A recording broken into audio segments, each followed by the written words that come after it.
Okay, hello everyone. Thanks for joining us today. My name is Jandy Reynoso, advisor in Education USA in Mexico City. And today with us we have Ximena Fuentes, international recruiting counselor from Texas Tech University in Lubbock, Texas. So thanks, Ximena, for joining us today. She will be talking about how to choose a college in the United States. So please feel free to type if you have any questions in the chat box, and we will be answering those questions at the end. Okay, so let's get started. We will just start by sharing what Education USA is. As many of you know, or if this is your first time attending one of our online events, Education USA is a U.S. State Department of State network. Um, we are part of the Bureau of Educational and Cultural Affairs, ECA, and also, we advise unbiased, accurate, and also comprehensive information about accredited U.S. higher education institutions. Also, all of our resources, all of our activities, including advisings are out of free access. Um, if you are in Mexico, if you don't live in Mexico City, we just want you to know that we do have about 26 advising centers in Mexico. Please feel free to reach out to us and we can let you know which one is the advising center closest to you. Now we will start this presentation, and thank you, Ximena, for being here with us today. Oh, thank you.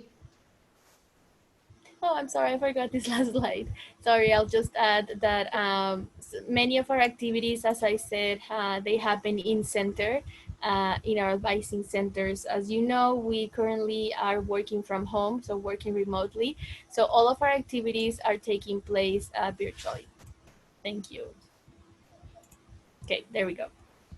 Okay, so thank you, Jandy. Thank you guys for being this presentation. I hope I can give you some useful information for you for that decision to become a little bit easier. It's not an just easy decision. It takes a lot, so I hope I can touch base on some of those aspects. The agenda today is obviously choosing a college in the United States. I want to share to you about virtual campus tours. You can access them, pretty much all universities have them. International Student Life, how does that look here in the US? For pretty much all the universities have these, as well as different international student services. So next slide, please. Next slide, please. So what are the different things that you should be focusing on when choosing a college? And these are just ideas. Some of you might prioritize some aspect of your college decision based on academics or what you really want to take out of your college, or based on the city, etc. Okay, so the first thing, as I mentioned, is identify your passions and rank them. Like, what are the pros, what are the cons, what is it that you're looking for to get from this experience. Academics, the degree program, and I'm gonna just go over them quickly because I have one slide for each of them. So you also have the degree program, which is literally how that major that you have chosen, how it's gonna look like broken by semester.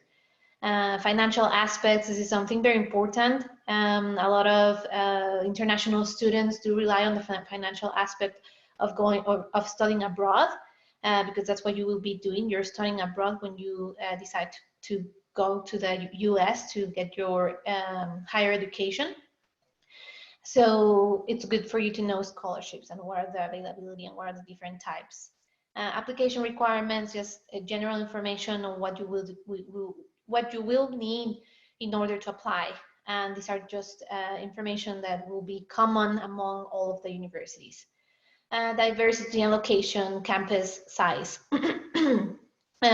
We also, not me, but a lot of different universities, a lot of different programs that are focused on university, like NAFSA, they suggest that you start your looking for what you want and what university and what college at least 1 year prior your start date. Next slide, please. So identifying your passions. Take your time. Like I said, this is not a decision that you should take lightly. It's something that you should be doing with a lot of interest and a lot of time and a lot of research.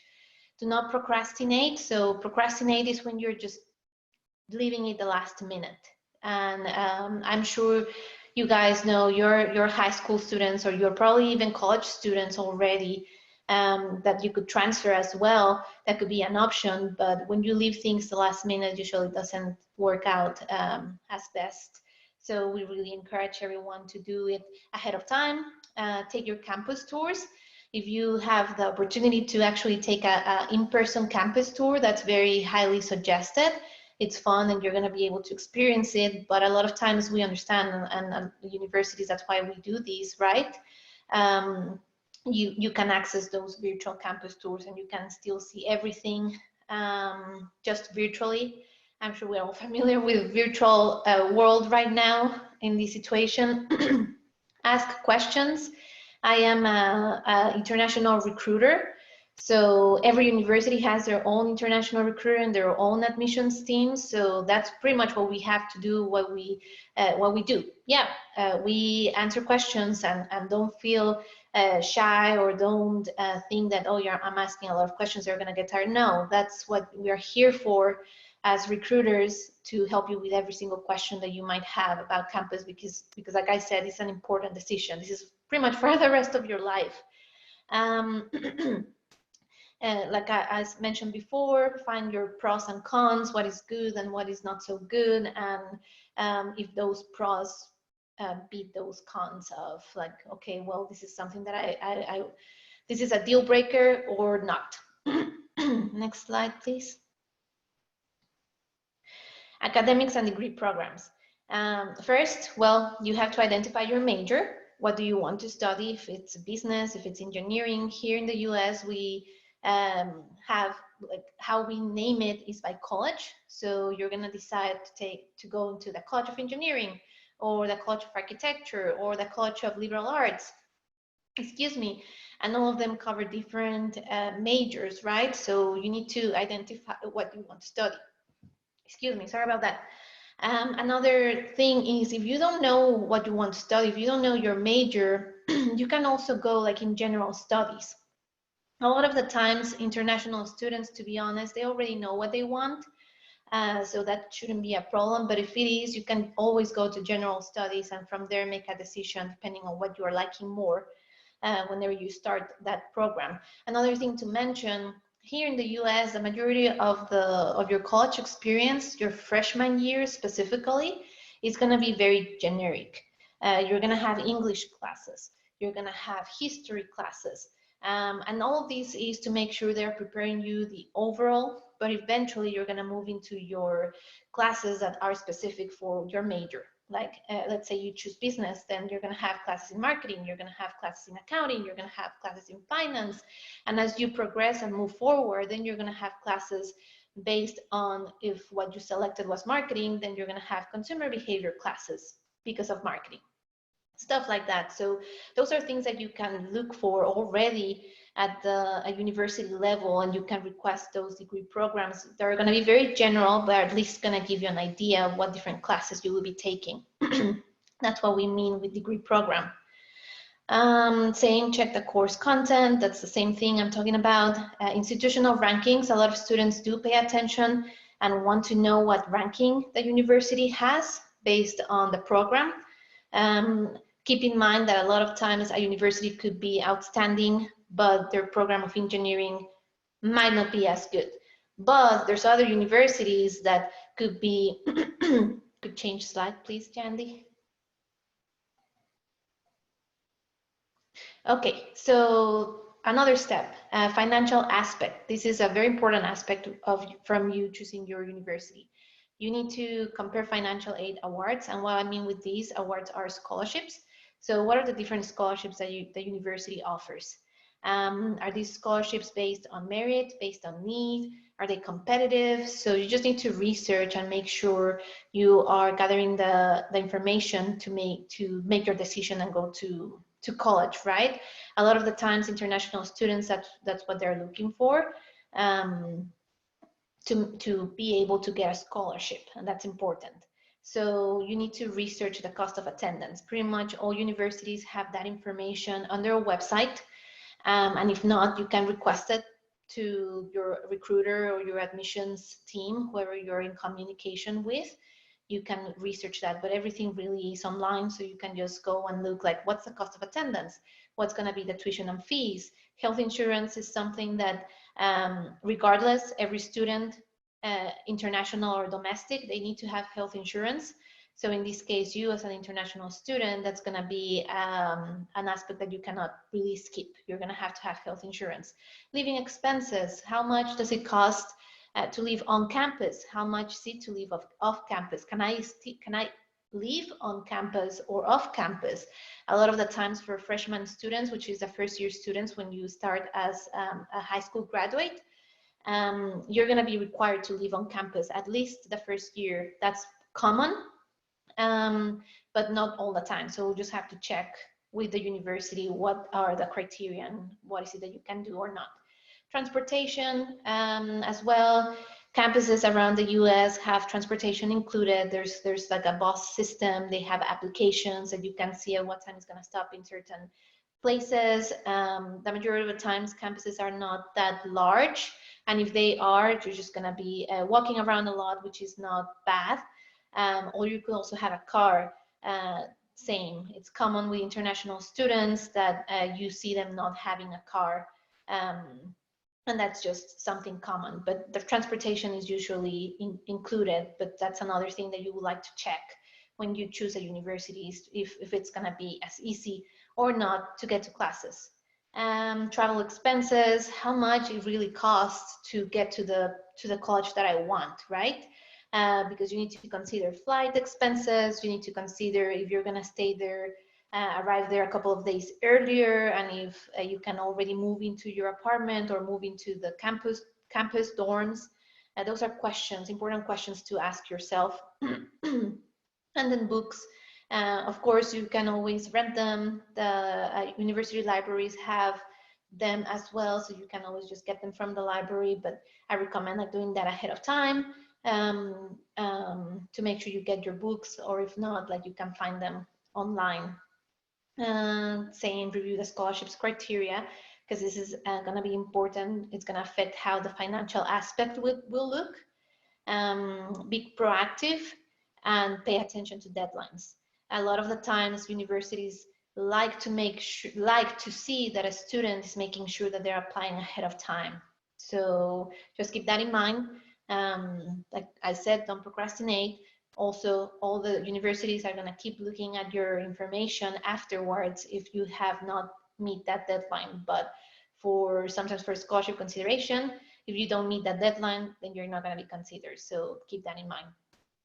Next slide, please. This is just an example of what cost of attendance means. So you can see tuition and fees, the cost, living expenses, the cost, books, health insurance. I would like to mention this information because we cover some scholarships. A lot of universities, in this case, Texas Tech University, we have that if you receive as a student a scholarship, a competitive scholarship of $1,000 or more, you get to pay the resident tuition rate, or what we know here as in-state tuition. So that's just to give you an idea. That's why it's important to look for those scholarships, because the tuition is going to really reduce for almost $12,000. So that's something to keep in mind. It's important. Not only Texas Tech University has it, so a lot of universities have these opportunities, so you could just look and do that. Next slide, please. Yes, it will be just a sec. Sorry. Thank you. No problem.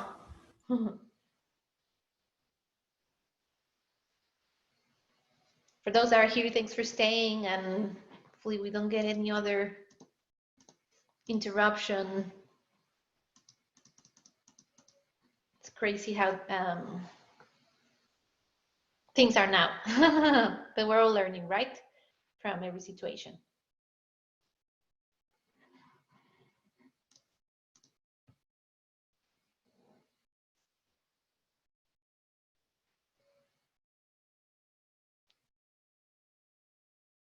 Perfect, thank you.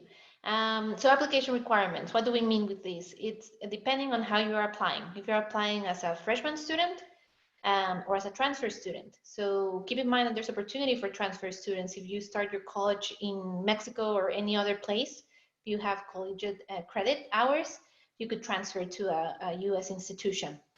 There's criteria, so you just need to check what that looks like. Official documents, it's gonna be something that you're gonna be asked in any university, which means any university will have to see your high school transcripts or your college transcripts.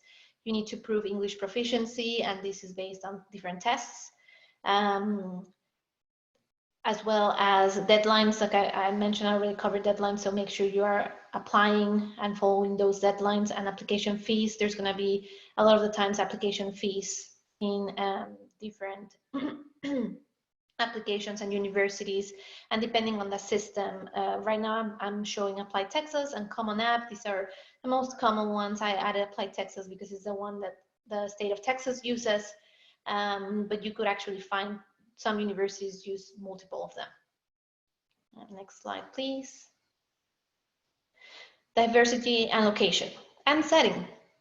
So this is all based on where is the campus located. If it's a large city, if it's a smaller town, what are you looking into like to move into? Are you obviously probably the majority of you are from Mexico City. It's a huge city, so maybe that's what you're looking for. You want a large city, or because of that same reason, you want a smaller place. Just depends on what you're looking for and what you want. But another thing to check would be, are you near an airport? How easy is it going to be for you to get to that city and to get to that campus? Culture, just how is the culture in the city? How is the culture in the university? What are the, like, how big or how small their international student population is? In this case, like how many students from Mexico do they have? This is information that you could ask your recruiter. You could even find online as well. How's the climate? Do you like to live in cold places, or do you prefer just warm weather? Just depends on what you're really wanting to do. And like I said, I know I keep saying this, but it's an important decision because you're going to spend 4 years of your life probably in that university and in that place, finishing your degree. So it's important you check all of these different criteria, and you do your own analysis of what you want. Next slide, please. So virtual campus tours.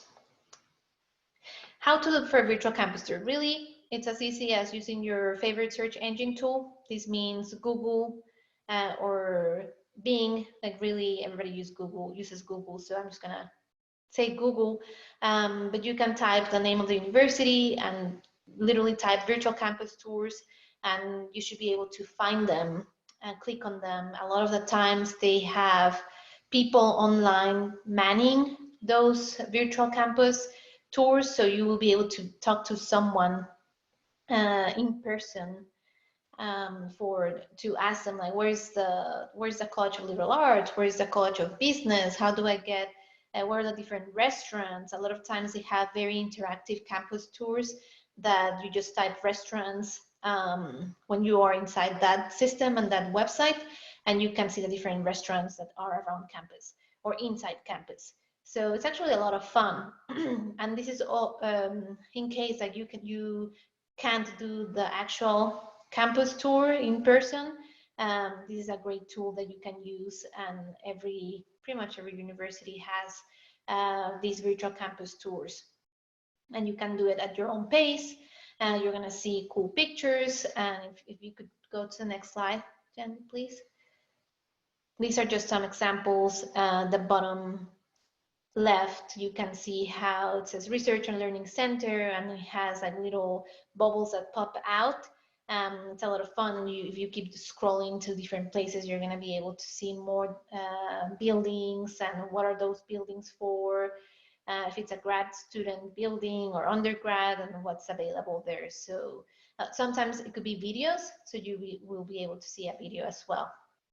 Next slide, please.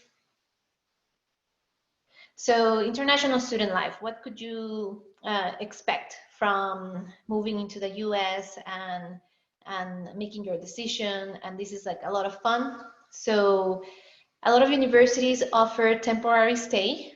They partner with different local hotels or local apartments, and they offer these for international students specifically. So you could actually be arriving into a place to stay ahead of time, meaning ahead of time of when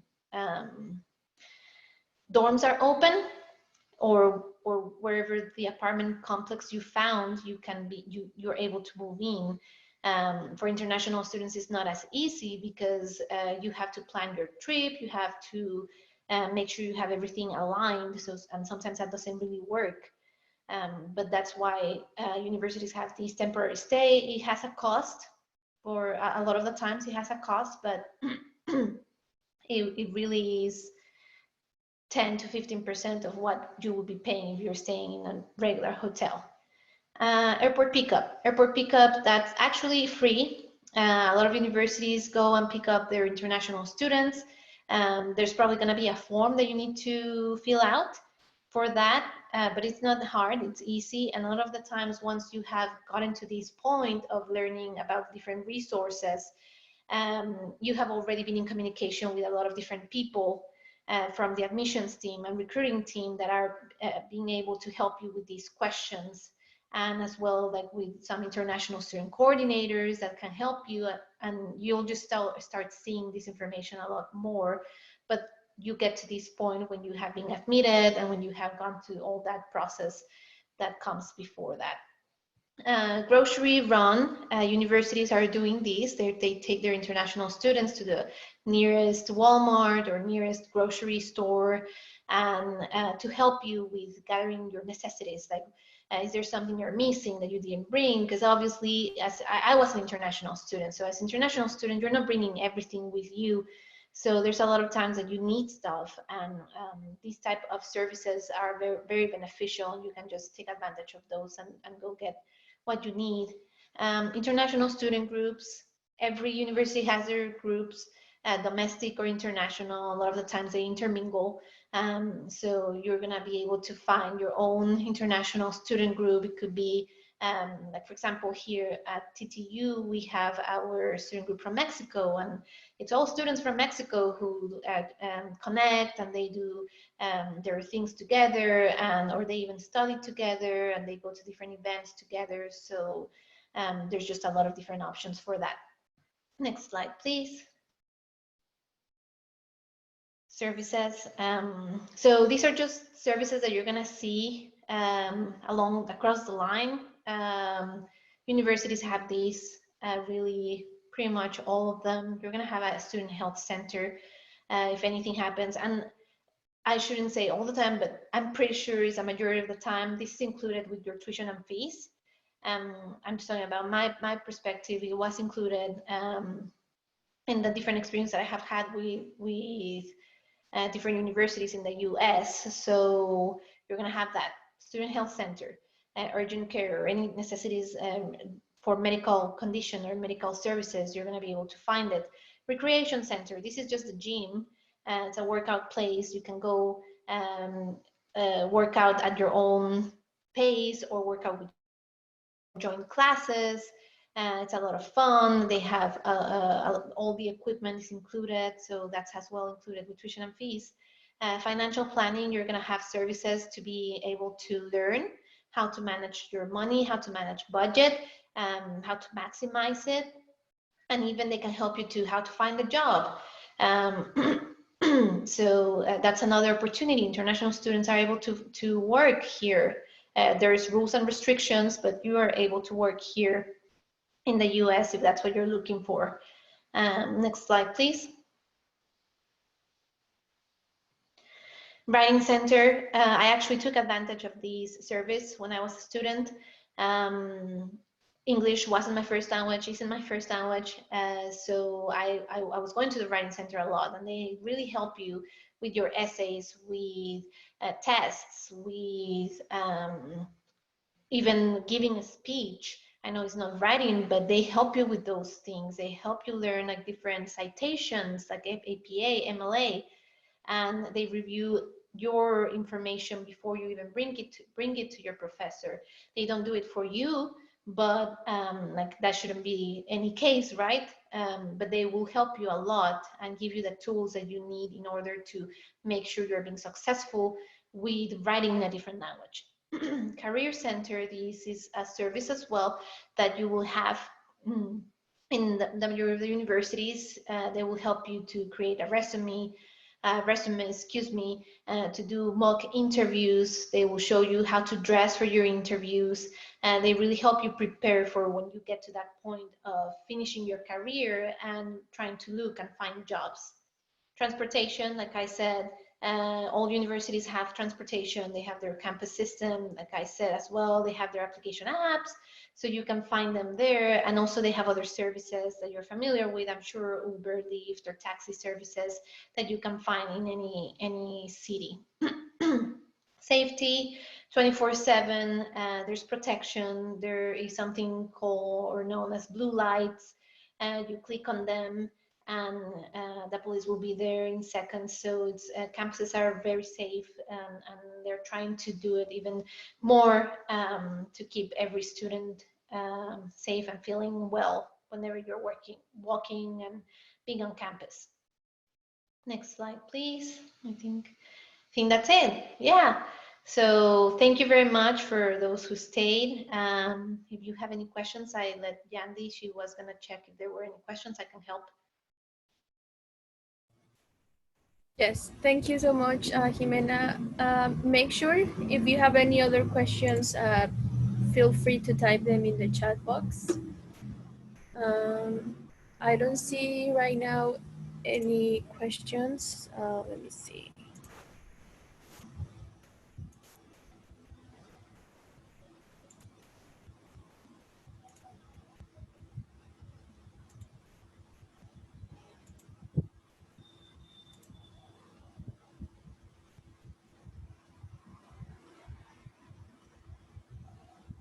Okay, yeah, I don't see any questions right now. If you have any other, if you think of any other questions, or would like to know more about Texas Tech University, feel free to reach out to Ximena. We can share again their email address at internationals@ttu.edu. As you can see on the screen, and she will be able to help you and answer your any other questions. And thank you so much for everyone for participating. As you know, we are in Mexico City, but as I mentioned earlier, we do have about 26 advising centers in Mexico. So if you don't live in Mexico City and would like to be in contact with your advisor, please make sure to reach out to us through email, and we will be able to introduce you to the advising center that is located near to you. Okay, I don't see any questions, Ximena. Thank you so much, everyone, for being here today, and thank you, Ximena, for being willing to do this webinar for us. Sure. Thank you. Thank you for your time. I appreciate it. Thank you, everyone.